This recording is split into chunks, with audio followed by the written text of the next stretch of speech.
In our town, you prayed for a boy when you first felt that kick in your belly. Mama said she cried the day I came out of her. She was so happy I'd been blessed as a son. Every birthday was a celebration for us. The whole family coming around with sweet cakes and rye whiskey, friends and neighbors filling our back porch. My gramps would bring his guitar, only played on special days since his hands were lost to arthritis. We'd stay up until the stars showed, everyone drinking. My uncles pouring out baby drinks for us young ones in tin cups, everyone laughing in the bonfire light, coyotes howling in the blacktop mountains behind the fence that separated our backyard from the edge of the tree line. Birthdays were a cause for joy, a reminder that sometimes God listened to your prayers, didn't always make you suffer. Birthdays for my cousin Lila were a different affair. She was 3 and some years older than me. She'd babysit when my parents would go out dancing, as if those 3 years between us meant much more than the fact that she was a head taller and always beat me at hide and seek. She had long strawberry hair our grandma would brush out in front of the TV for her. Lila loved watching quiz shows, so sharp she'd always know the answers before they came up on screen. I half believed her when she'd wave her hands in the air in front of her face and tell me she wasn't smart, just psychic. Grandma would always shush her and say we shouldn't joke about such things, but she would wink at Lila and smile. When I was really small and couldn't sleep, she'd sing to me old songs about apple trees and drowned lovers, songs her mama sang to her. I could never remember the words. Some nights, I'd lie awake in the dark and try singing to myself, but the sounds got stuck in my chest, buried too deep to dig out.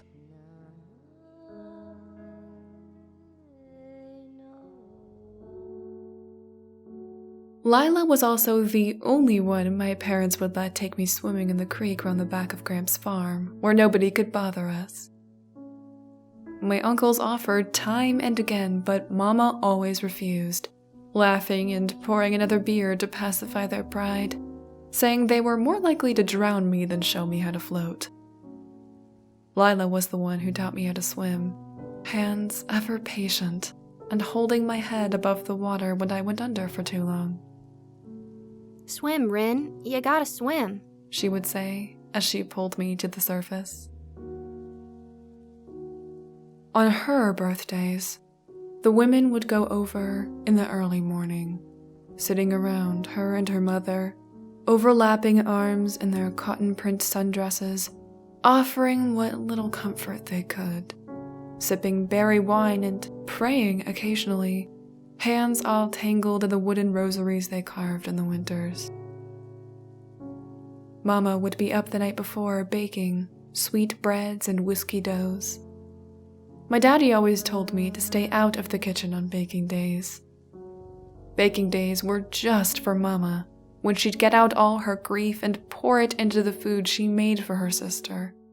Each dish an apology, a comfort, an acknowledgement of loss.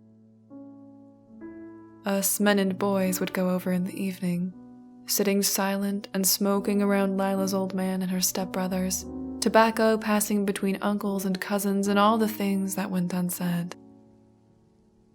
On Lila's birthdays, everyone was drinking for a different reason. Bittersweet.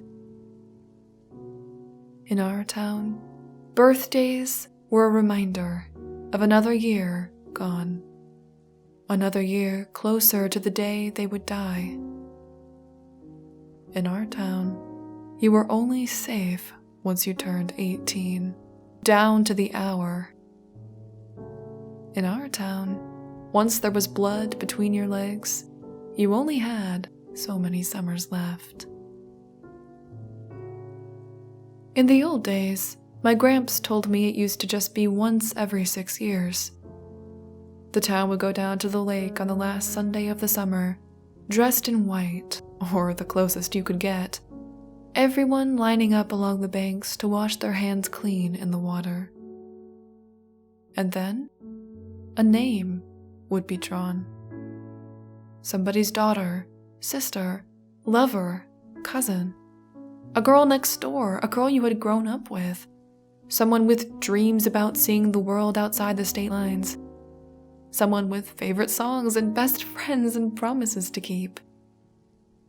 The girl would walk into the lake and would be held by her mama for the last time, the woman she was grown from, dipping her low into the water so she shone in the sunlight, skin dripping. She'd smile for her daddy, despite the tears he'd catch with his hands, so he'd remember her well. Then she would start to swim, out into the middle of the water until she reached the other side, the one always lost in the mists, even in deep summer.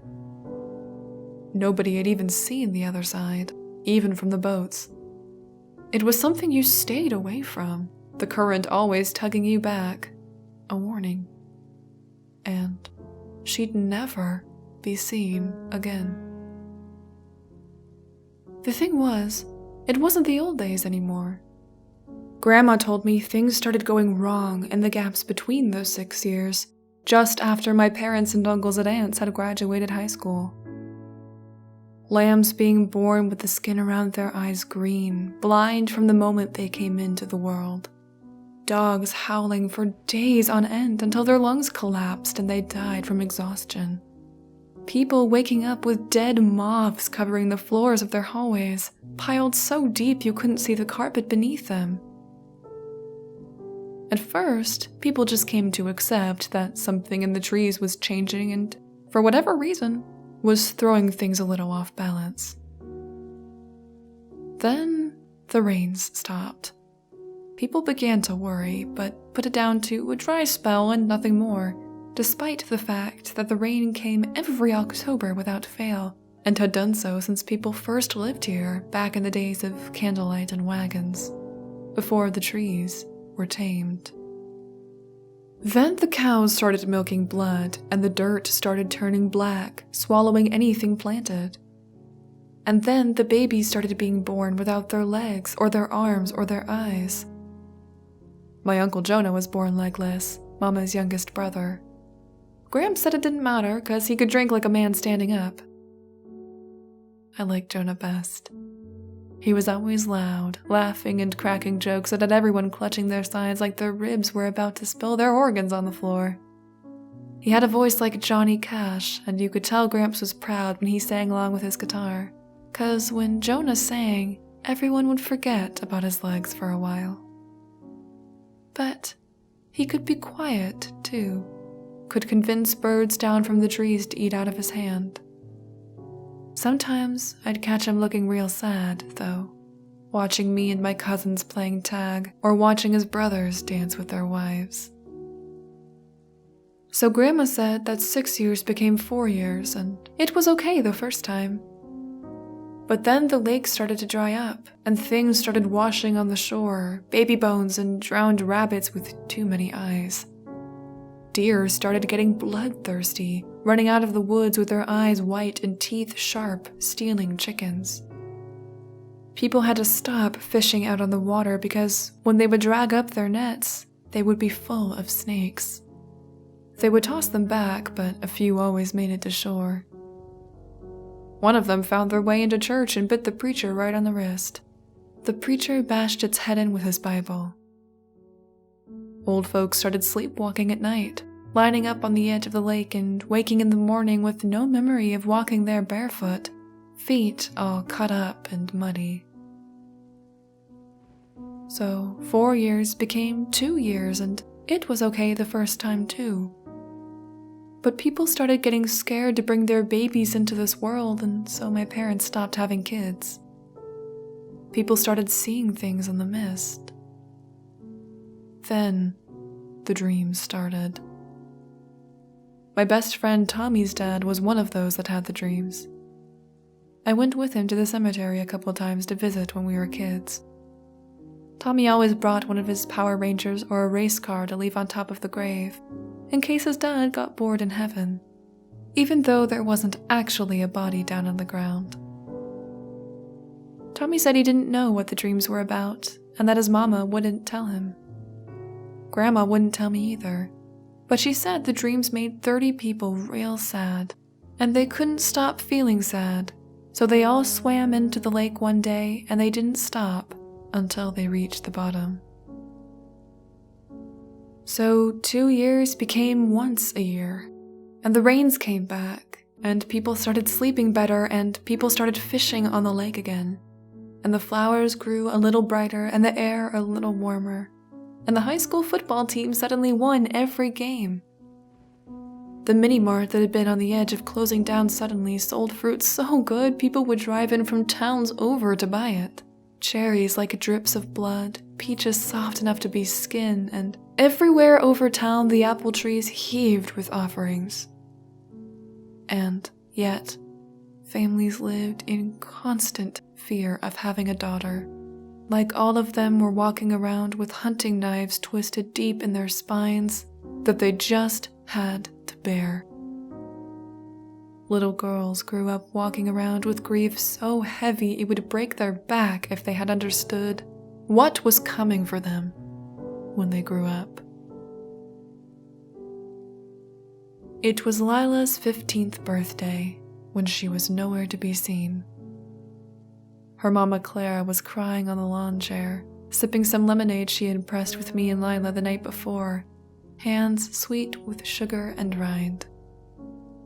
Clara was my mom's younger sister, but she looked years older, lines pressed into her face from years of holding all that sorrow just beneath the surface. When she laughed, though, you could see her true age, smile lines softening around her eyes as she grinned, hair coming loose from the tight braid she normally pulled it back in. Lila loved to make her laugh, was often the only one that could. Mama and her sisters-in-law sat around her, long-legged and stretched out in the afternoon sun, a couple of my baby cousins tugging at the bottom of their frayed jean shorts for attention or hanging off their hips.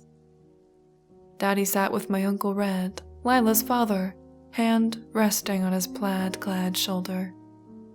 None of her friends had come to her birthday party, and she had run off, heartbroken.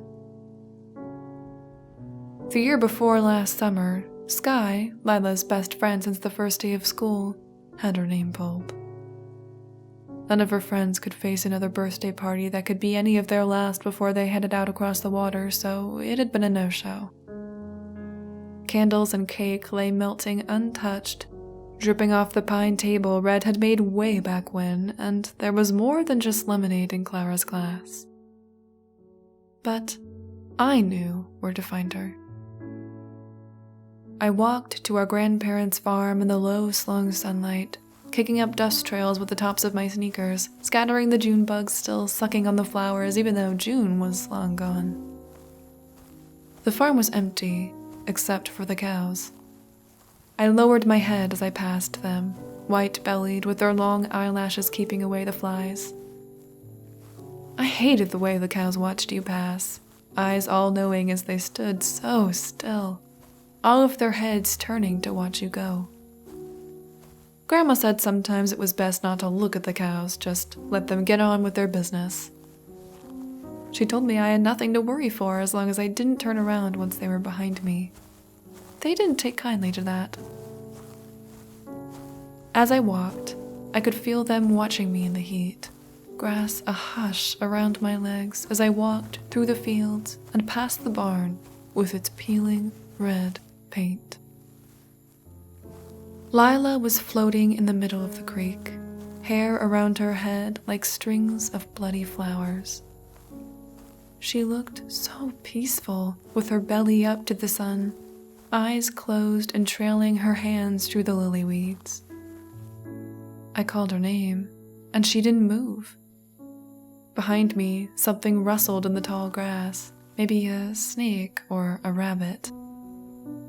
I called again, voice drunk up by the fields.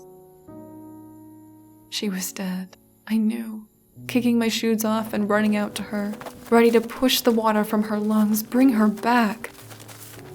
I fell into the water, throwing my shirt behind me, yelling her name. She flipped over and turned to face me. Ren, calm down. I was just daydreaming. She half smiled, pushing her hair from her face. I splashed her, sending an armful of the creek over her head. You scared me! She laughed, splashing me back, both of us fighting until we could hardly breathe from laughing and the water in our mouths. Everyone's looking for you at the party, I told her. She shrugged and turned to float belly up again, toes stretched out to kick at the butterflies skimming the surface. I joined her, drifting. We spent the afternoon together, swimming and daydreaming and trying to catch the tiny fish that lived in the mud with our hands. As the sun went down behind the barn and the creek turned cool and green, we lay out on the bank in our underwear, letting the sunset warm us dry. Lila turned to me. The lights in the farmhouse were on, porch lit, and beckoning us home. You gotta promise me some things, all right? When I'm gone. I cut her off. Where are you going? Can I go? She didn't reply, just carried on as if I said nothing. When I'm gone, I need you to promise me you won't ever go swimming with anyone else. And if you try out for the football team, shower when you get home, okay? Don't ever drink and drive or your daddy will kill you. Be nice to girls, but don't start dating until you're out of school. Don't let them get in your pants either. Trust me on that one. Us high school girls got nothing to lose. Kiss your mama goodnight. Listen hard to Grandma when she tells you stories, 'cause most of them are truer than you could ever know. Make Jonah teach you how to get birds in your hands, 'cause he never had the time to teach me, and now I'll never get to know. She smiled, but it wasn't in her eyes. Her voice wobbled a little towards the end. And tell my mama about me every once in a while. You don't have to do much, just sit with her sometimes and talk. I don't want her to forget. She jumped to her feet then and ruffled the hair on top of my head, messing it up like she had done since we were little. She ran off into the purple dark, long-legged with her hair out behind her. It was the last time I ever saw her. The day Lila was chosen, I was in church, with all the other kids who weren't allowed down to the lake on the last Sunday of summer. Me and Tommy and his cousin Beth were seeing who could run the fastest, racing down the wedding aisle, sunlight streaming through the high glass windows and golden lines zigzagging between us. Beth was sad that day because her best friend Leanne was allowed down to the lake for the first time, and she was real worried she wouldn't come back. So I'd let her play tag with us, even though Tommy said girls couldn't run. I was going to go slower and let her outrun me so she'd feel better. Beth proved us both wrong, beating us every time, so fast we didn't even have to let her win. Could barely keep up as she paced through the pews, hair flying out behind her as Jesus watched us from the cross above the door. When my dad came to pick me up, I asked him where Mom was, as she always came to get me on church days. Daddy said she was with Clara and Grandma, and when I asked why, he said he'd explain when we got home. We drove home in his pickup, and he let me choose the music the whole ride home. The house was empty when we arrived, followed by a low, sinking feeling in my back teeth I always got before a storm, even when the sky was clear. Dad sat me down on the porch and opened 2 beers, pouring half of one into the grass before handing it to me. I wondered absent-mindedly if the beer would get the worms chewing on the soil drunk. I wondered if they would be too drunk to get home. Dad explained that Lila had gone. I told him I knew, that she told me last week she was going away. Daddy started at that, shoulders jumping like a coyote backed into a corner. He smiled, with tears in his eyes, sipping his beer. I'm not surprised. That girl always knew what was going to happen. Had your grandma's witchy ways about her. He grinned, shaking his head and brushing a stray tear away with his thumb knuckle. Daddy opened his second beer and explained that Lila's name got pulled and she wasn't going somewhere you came back from. Boys don't cry, even when it hurts. Daddy always taught me that. But he had cried too, so I thought maybe this time it was allowed as I put my head in my hands. Daddy put a hand on my shoulder and let me cry it out as the moon slid slowly out from behind the blacktops until I felt the whole sky would fill up with all that grief stacked up on our shoulders. Then it was 2 summers after Lila had gone. I was 14, had started high school. Me and Tommy had decided to shave our heads and started lifting weights my uncles let us borrow, determined to be the hardest guys to walk the hallways when we got back. Beth had even done us matching tattoos on the backs of our shoulders with a biro and her mama's sewing needle. Matching crosses, bone turned holy before we'd fully grown. Gramps let me borrow his truck sometimes, and me and Tommy would drive to the McDonald's in the next town over because our town didn't have one. Sometimes we'd take the girls with us, impressed by 4 wheels and the promise of a milkshake, even though they intimidated us a little. Girls in our town were like wild animals. They could drink more than both of us combined, wore their skirts short enough that you didn't have to imagine that hard what was underneath. When they kissed, they were all teeth and hands. Beth and Leanne grew up fast. Leanne had her tongue pierced and liked to take boys under the bleachers when she got bored. Tommy was one of those boys, came back to me with stories of belt loops and lip gloss stains. Beth said the girls in our town were ticking time bombs that had no idea when they were going to go off. Beth once kissed me in the back of my daddy's truck after I'd driven her home, in the winter, when snow had turned the mountains into ghosts. She'd asked me to stay and have a smoke with her, said it made her lonely doing it by herself. She tasted red, like the cherry wine her older sisters gave her, and she undid her winter coat and put my hands inside her shirt. I could feel her heartbeat through my palms. When her hand moved down to the zipper on my Levi's, I pushed her away, gently, remembering Lila's warning. She'd cried then, and I'd held her, 14 and unsure of what to do but kiss her forehead and do her coat back up. She told me if she was still here when we graduated, she was gonna love me forever.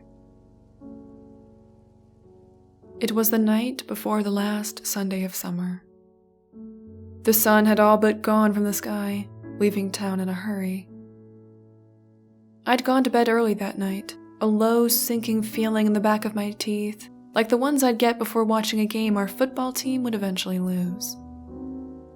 Outside the windows, I heard the coyotes start to sing, weaving their voices with the night birds high up on the trees. I could hear the TV on downstairs, drifting upstairs like muffled waves. I dreamt about Lila, running through the purple sky, hair streaming out behind her. I'd had this dream many times before, and each time I ran after her, she'd be too fast, leaving me behind. But this time, she turned around and stretched her arms out wide toward me. Her voice was slow, like she was talking through a wall, lagging in time. "Swim, Rin. You have to swim," she said, eyes wide as she pointed behind me. I turned as a wall of lake water rushed at me, pulling me under into the deep. I woke up sweating, sheets a tangled mess beneath my back. The sky outside was turning blue, streaked up with gold like God spilled something across it. I could hear my heart banging so loud it sounded like it was coming from every direction. There was a wetness between my legs that I could feel on the insides of my thighs. I yanked the sheets back, and my hand came back red and sticky with blood. I yelled for my mama, convinced I was dying, organs bleeding out through my stomach. My heartbeat was so loud, I held my head in my hands. Mom ran into my room. She saw the blood on my hands and collapsed on the ground, knees bending like she was about to pray. "Jesus, forgive us." She started to cry. I saw Daddy grab his gun from under the bed and stand at the top of the stairs. "Please forgive us." "They're coming, Lorna. Not a thing we can do." He turned to look at me over his shoulder, and something like the 7 stages of grief passed over his face, faster than I could keep up with. "Ren, I'm so sorry. We thought we could save you." The banging was now so loud it was shaking the walls, and as the front door was kicked in, I realized it wasn't my heart at all, but the sounds of fists on the walls of our house. Gramps ran up the stairs, followed by Grandma, who was clawing at his arms, wild, trying to hold him back. He pushed her aside. He looked down the barrel of my daddy's gun, and Dad handed it over silently, turning away with his eyes closed as Mom screamed at him. Mom jumped from the floor and stood in front of me like she was shielding me. "Step aside, Lorna." Mom shook her head. Gramps stepped towards her, pointing the gun. "Don't think I won't. It's the way things have always been and the way they always must. Step aside." "Mama." I stood, hand on her shoulder, and gently pushed her aside to face my grandfather. This was the same man who taught me how to drive, the man who gave me my first beer, the man who sat up with me all night during thunderstorms when I was little, sitting under the kitchen table with me as I cowered and telling me it was just God moving his furniture and there was nothing to be afraid of.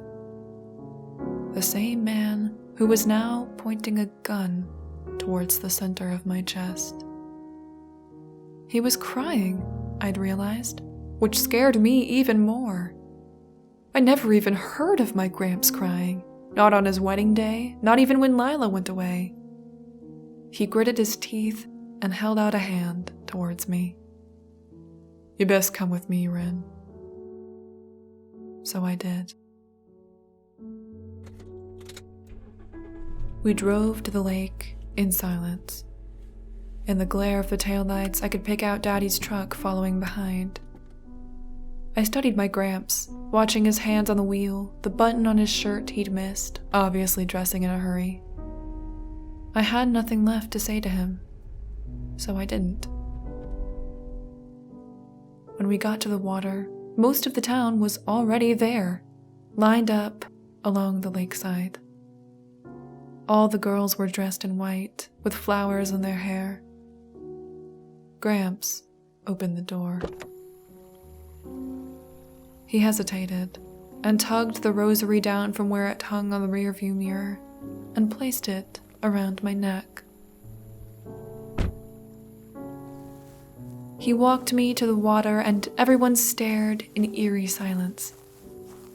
It was as if the people in town moved as one the closer I looked, all of their chests rising and falling at the same time as they slowly raised their left hands to point at me from the crescent they made around the lakeside. Gramps turned to Mama, who had come up behind us, held up by Dad as she cried, grief trying to pull her bones to the ground. "Please, Lorna, please don't make this worse than it needs to be. Ren deserves that at least." I saw Tommy and his mama in the crowd. Both were blank-faced and pointing, even when I caught Tommy's eye. His mama's wedding ring flashed on her finger, still there, even after all these years. I felt a hand slowly slide into my own, knotting our fingers together. Me and my mother walked into the lake together. The water was cool around my waist as we stood facing each other, me in my ratty t-shirt and her in her sweatpants. She smiled, bottom lip held fast by her teeth to stop the shaking as the tears kept coming. She held my face in her hands a moment, staring into the green of my eyes we both shared, same as Grandma, same as Lila. I had none of my daddy's brown-eyed ways about me, just that strange, light green. Mama cradled me a moment in the water and dipped me low. The lake rushed over my head, cool green and soothing, like fingers running through my hair. I thought I could hear singing, soft and half-drowned sounds about apple trees and murdered lovers.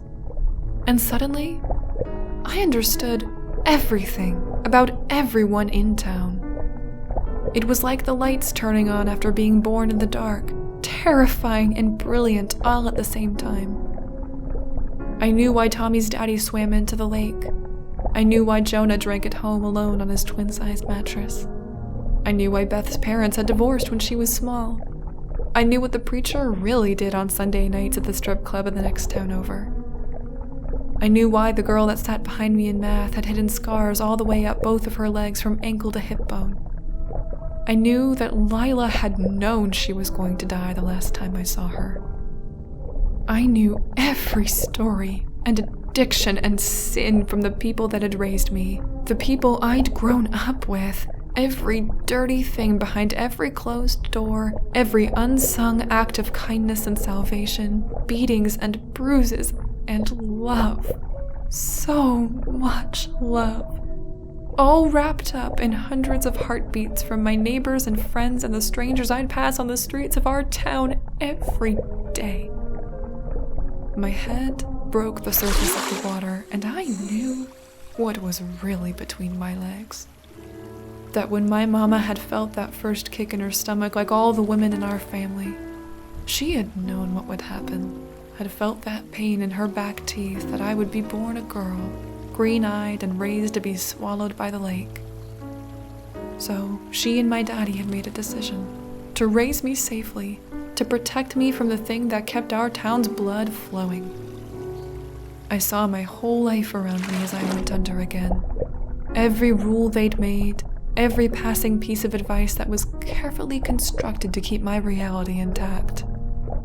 A secret my parents had carried around with them for 14 summers. But you can't hide from nature. I felt it then. The thing under the lake, older than anything up on the land, with our fragile bones and thin minds, our gods and our houses, somewhere deep within the water. I felt it calling me, tugging at my ribs and lungs. I started to wade out into the deeper water, the lake slowly rising up to my ribs. My mother made me when I grew inside her, and as I left my mother behind, I forgave her. I forgave my daddy for not fighting what was inevitable. I forgave my uncles and aunties, the people my little cousins would grow up to be. I forgave my Gramps for the rage and the grief that had got the better of him. I forgave my grandma for not telling me sooner. I forgave everyone in the whole damn town standing up on the lakeside, watching me go. All the terrible and beautiful things they would do and had done throughout their long, little lives. The lake reached up to my jaw and started filling my mouth, cool against my tongue. I felt the trees shift in the dirt, felt the chain link fences in the backyard swing, felt the bends in the roads and the fruit as it grew. I felt everything and I knew everything. I heard Lila's voice calling me from the other side through the mist. I imagined her red hair floating on the lake's surface, like blood or strange flowers. Swim, Ren. You gotta swim. And so I did.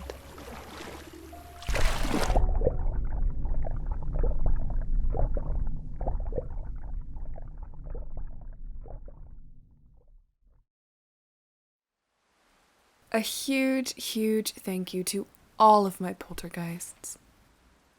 Alex Schaefer, Bobby Tripp, Calderin, Daniel O'Connell, Erica Warren, Forever, Shadow Blackhawk, JTX31, Mark Zapan, Brian Horn, Spirit Father, Stephen Swiftbird, Twisted Skipster, Alternative Night, and Michael Folks. Your donations and continued support are so appreciated. So, as always, thank you. From the very bottom of my heart.